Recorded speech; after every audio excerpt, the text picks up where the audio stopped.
कहानी की शुरुआत होती है जेनिफर नाम की एक लड़की से, जो अपने बेस्ट फ्रेंड टॉम और बाकी 3 दोस्तों के साथ जंगल की ओर जा रही थी। दरअसल जिस आइलैंड पर वो लोग रहते थे वहाँ माइनिंग का काम बहुत चलता था, तो ये लोग माइन के पास जाकर धमाके देखना चाहते थे। मगर जैसे ही वो फेंस तक पहुँचे तो एक बच्चा डर गया और वो वापस अपने घर चला गया। फिर बाकी चारों बच्चे एक पहाड़ी के पीछे छुपकर धमाका होने का इंतजार करने लगे, पर जब काफी देर तक कोई धमाका नहीं हुआ तो वो उदास होकर वहाँ से चल दिए। फिर जब वो जंगल में आगे बढ़ रहे थे तो रास्ते में उन्हें एक छोटी सी सुरंग दिखाई दी। अब उन्होंने अंदर जाने का फैसला किया और एक एक करके सुरंग में घुस गए। कुछ ही देर में उनके सामने पानी से भरा हुआ एक गड्ढा आया। उस गड्ढे में पानी के नीचे एक चमकदार गोला था। जेनिफर को लगा कि शायद ये कोई मीटियोरॉइड है। तब टॉम खुद पानी में कूद गया और उस गोले को बाहर ले आया। मगर जैसे ही वो सुरंग से बाहर निकले तो उस गोले ने चमकना बंद कर दिया। बच्चों ने देखा कि ये एक अंडे की तरह दिख रहा था। फिर टाइशीक नाम के एक लड़के ने कहा कि अंडा किसी जादूगर का लग रहा है। एक बार उसके दादाजी ने उसे बताया था कि पूर्णिमा की रात को पहाड़ों में एक सुरंग निकलती है जिसमें वो जादूगर रहता है। जो भी उस सुरंग में जाएगा वो बूढ़ा होकर वापस आएगा। लेकिन बाकी किसी ने भी उसकी बात पर विश्वास नहीं किया, क्योंकि वो बूढ़े नहीं हुए थे।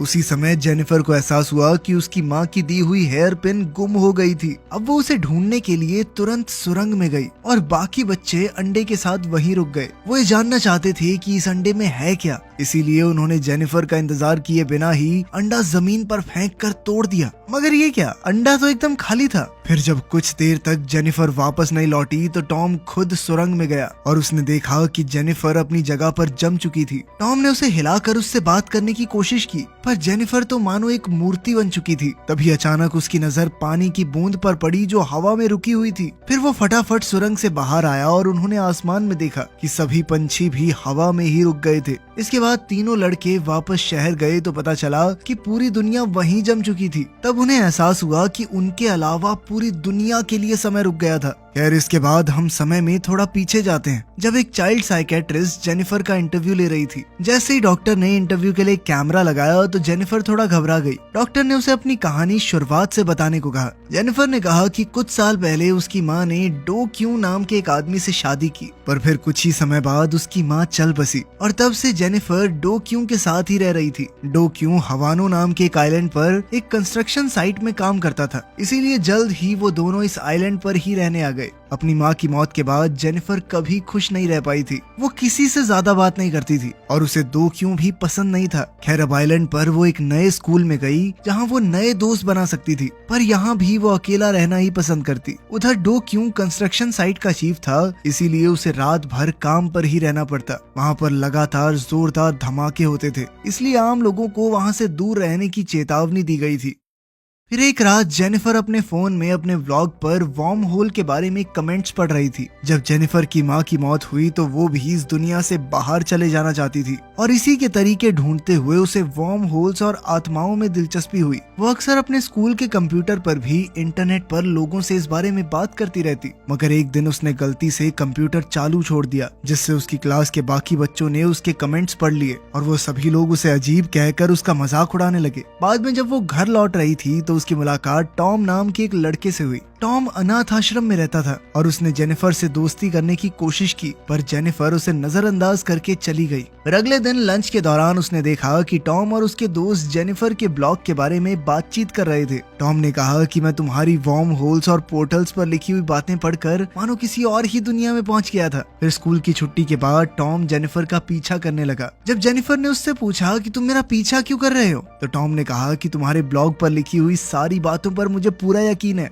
उन दोनों को आत्माओं की बातें करने में काफी दिलचस्पी थी, इसीलिए जल्द ही दोनों दोस्त बन गए। जेनिफर ने इतने साल अकेले रहकर अपनी एक खुद की भाषा बना ली थी, जो उसने टॉम को भी सिखा दी और फिर उसके जरिए वो लोग खुफिया बातें करने लगे। अब वो दोनों रोज जेनिफर की डायरी में एक दूसरे के लिए नोट्स लिखा करते। वो दोनों स्कूल के बाद हर रोज शहर में आत्माएं ढूंढने निकल जाते। ऐसे ही एक दिन टॉम जेनिफर को जंगल में लकड़ी से बने एक घर में ले गया। वो इस घर में घूमकर बातें करने लगे। लगे और फिर उन्होंने वैक्स ब्लॉक पर अलग अलग तरह की चीजें बनाई। उसके साथ समय बिताकर जेनिफर को टॉम से कब प्यार हो गया उसे पता ही नहीं चला और आज अचानक ही उसने टॉम को चूम लिया, जिसके बाद टॉम शर्म से लाल हो गया। फिर एक दिन जेनिफर टॉम और उसके दोस्तों के साथ जंगल में पहुंची। जैसा कि हमने कहानी की शुरुआत में देखा था, जब वो अपनी हेयर पिन लेने सुरंग में गई तो उसने देखा कि वो चमकदार अंडा फिर से पानी में चला गया था। अब वो घबरा कर सुरंग से बाहर आई तो उसने देखा कि उसके दोस्त यहाँ थे ही नहीं और वो अंडा भी टूटा हुआ था। वो तुरंत जंगल में उन्हें ढूंढने लगी, पर जल्द ही रात हो गई और रास्ता भटक कर वो जंगल में ही खो गई।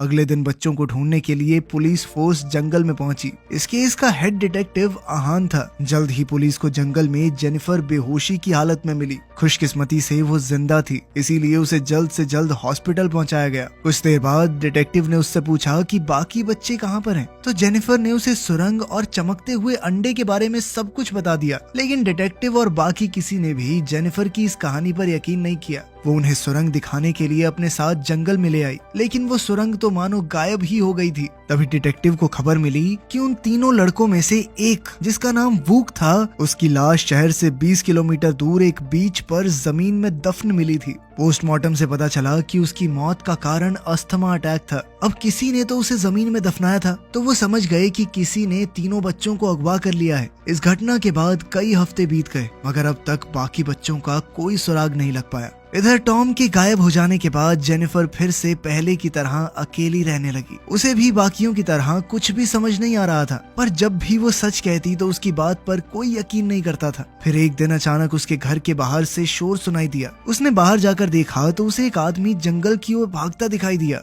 जेनिफर भी उसके पीछे दौड़ी और घने जंगल में पहुंच गई। कुछ देर दौड़ने के बाद वो जमीन पर गिर गई तो वो आदमी भी रुक गया। वो धीरे से उसके करीब आया और उसे गौर से देखने लगा। उस आदमी ने कहा कि वो टॉम है और ये सुनते ही जेनिफर वहीं जमी रह गई। तभी अचानक वो रोते हुए वहां से भाग निकली और कुछ ही पलों में दोकियों की गाड़ी के सामने आ गई। उसने दोकियों को जंगल वाले आदमी के बारे में बताया और जल्द ही पुलिस को खबर दी गई, जिसके बाद पुलिस फोर्स जंगल में उस आदमी को ढूंढने में जुट गई। उन्हें शक था कि इसी आदमी ने तीनों बच्चों को अगवा किया होगा। डिटेक्टिव आहान ने जेनिफर से उस आदमी के बारे में पूछा तो उसने बताया कि वो आदमी कह रहा था कि वो टॉम है। वहीं दूसरी ओर पुलिस वाले जंगल में उस आदमी को तो नहीं ढूंढ पाए, पर उन्हें जेनिफर की डायरी मिल गई, जिसमें जेनिफर और टॉम एक दूसरे के लिए नोट्स लिखा करते थे। जैसे ही जेनिफर ने डायरी खोली तो वो हैरान रह गई, क्योंकि वो टॉम के लिखे नोट्स से भरी हुई थी। असल में टॉम ने उनकी खुफिया भाषा में लिखा था कि जेनिफर के सुरंग में जाने के बाद क्या क्या हुआ। जब अंडा टूटने के बाद उन्हें एहसास हुआ कि उनके अलावा पूरी दुनिया के लिए समय रुक गया है,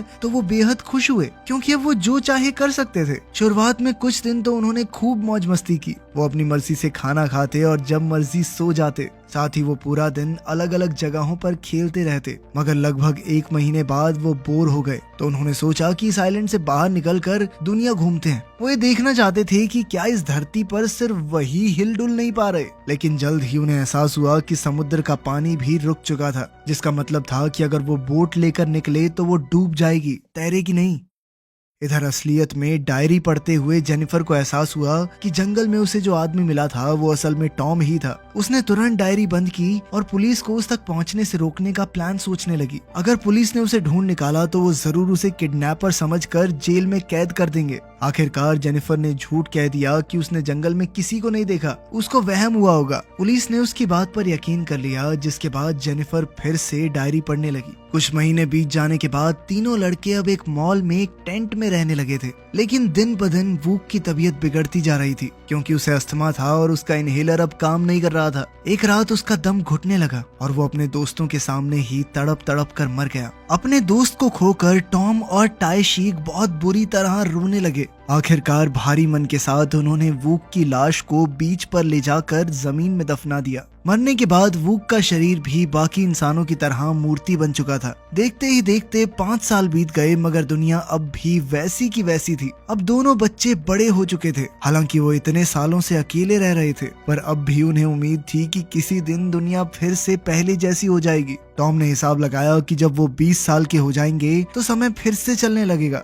अब उन्होंने सभी लोगों से थोड़े थोड़े थोड़े पैसे चुरा लिए ताकि जब भी चीजें पहले जैसी हों तो कम से कम वो अमीर तो हो जाएं। खैर जब वो 20 साल के हुए तब भी कुछ नहीं बदला। धीरे धीरे उनकी उम्मीदें टूट गई और वो जंगल में एक लकड़ी के घर में रहने लगे। एक दिन टॉम अकेलेपन और तन्हाई से तंग आ गया और बाहर जाकर चिल्लाने लगा। टाइशीक दूर से ये सब देख रहा था और अब उसकी भी उम्मीद खत्म हो चुकी थी। खैर फिर कुछ दिनों बाद टॉम ने देखा कि चांद का आकार फिर से बदलने लगा था, जिसका मतलब ये था कि समय फिर से चालू होने वाला है। वो तुरंत टाइशीक को बुलाने गया पर वो कहीं दिखाई नहीं दिया। उसने पूरा आइलैंड छान मारा और आखिरकार पहाड़ी की चोटी पर पहुंचा। वहां उसे टाइशीक के कपड़े मिले और वो समझ गया कि टाइशीक समुद्र में कूद गया था, लेकिन पानी रुकने की वजह से वो तैर नहीं पाया और शायद डूबकर मर गया होगा। उसे बचाने के लिए टॉम भी उसके पीछे कूद गया, मगर उसी पल अचानक दुनिया फिर से पहले जैसी हो गई। जब टॉम पानी से बाहर आया तो चीजों को दोबारा से हिलता हुआ देखकर उसकी आंखें भर आई।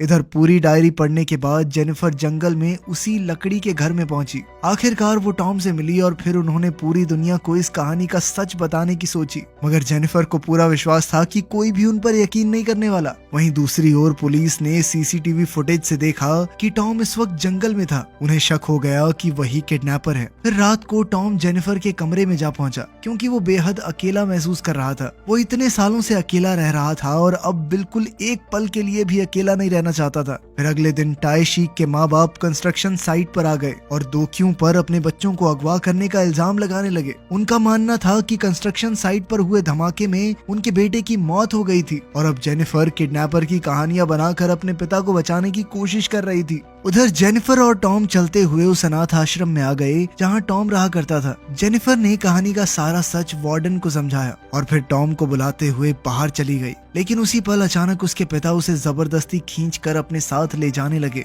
बाद में टॉम वार्डन के पास गया जो उसके लिए अपनी माँ से कम नहीं थी। टॉम ने उसे अपनी पूरी बचपन की कहानियां याद करवाई, जिससे वार्डन हक्की बक्की रह गई, मगर उसे अब भी यकीन नहीं हो पा रहा था कि यही आदमी टॉम है। वहीं दूसरी ओर हम देखते हैं कि दोक्यू ने जेनिफर को उसके कमरे में बंद कर दिया था, पर टॉम पीछे के दरवाजे से अंदर घुस आया और जेनिफर को आजाद करवाया। फिर वो दोनों एक साथ घर से भाग निकले और ये सोचने लगे कि उन्हें आगे क्या करना चाहिए। तभी जेनिफर को याद आया कि उसने सुरंग में एक चमचमाता हुआ अंडा देखा था। जेनिफर ने कहा कि वो अंडे का इस्तेमाल करके बड़ी होकर वापस लौटेगी, जिससे साबित हो जाएगा कि टॉम बेगुनाह है। मगर टॉम इस बात के लिए हरगिज राजी नहीं था, क्योंकि वो जानता था कि अकेलेपन और तन्हाई में समय गुजारना कितना मुश्किल है। वो खुद पर किडनैपिंग का इल्जाम लगने दे सकता था, मगर वो जेनिफर को उस खौफनाक मंजर से नहीं गुजरने देगा।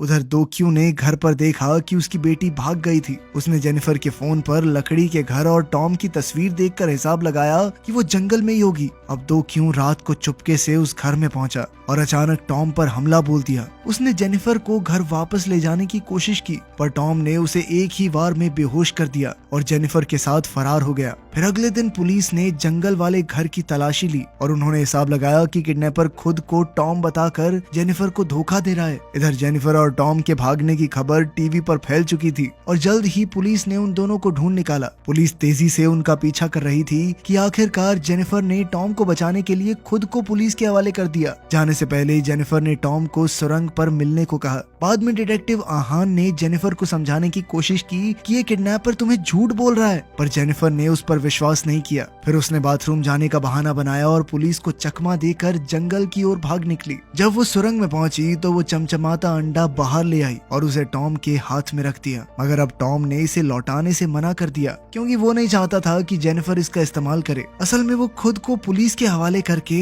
अपने दोस्तों के कत्ल का इल्जाम अपने सर लेने का फैसला कर चुका था। अचानक वो जंगल की ओर भाग निकला तो जेनिफर भी उसके पीछे दौड़ी। उसी समय पुलिस ने भी वहां पहुंचकर उन्हें चारों ओर से घेर लिया। अब वो एक पहाड़ी की चोटी पर खड़े थे और अचानक एक ऑफिसर ने टॉम को पकड़ लिया, लेकिन इसी चक्कर में जेनिफर पहाड़ी से नीचे गिर गई। डिटेक्टिव ने जेनिफर की जान बचाने की कोशिश की, मगर वो भी उसके साथ पहाड़ी पर लटक गया। तब टॉम उनकी मदद के लिए आगे बढ़ा, पर इससे पहले कि वो जेनिफर का हाथ पकड़ पाता, अचानक वो दोनों नीचे गिरने लगे। उसी पल अचानक टॉम ने वो जादुई अंडा तोड़ डाला डाला ताकि समय वहीं रुक जाए और जेनिफर की जान बच जाए। कुछ देर बाद जब जेनिफर की आंख खुली तो उसने देखा कि वो डिटेक्टिव के साथ एक बीच पर थी। उसी पल उसे एहसास हुआ कि टॉम ने क्या किया था। जेनिफर के लिए भले ही कुछ पल बीते थे पर टॉम के लिए 10 साल गुजर चुके थे। आखिरकार उसे वापस अपने घर पहुंचाया गया। फिर डिनर के समय उसने अपने किए के लिए अपने पिता से माफी मांगी और उन्हें पहली बार डैड कहकर पुकारा। बाद में डिटेक्टिव आहान ने जेनिफर से पूछा कि पहाड़ी से गिरने के बाद वो जिंदा कैसे बचे। जेनिफर ने कोई जवाब नहीं दिया पर डिटेक्टिव को एहसास हो गया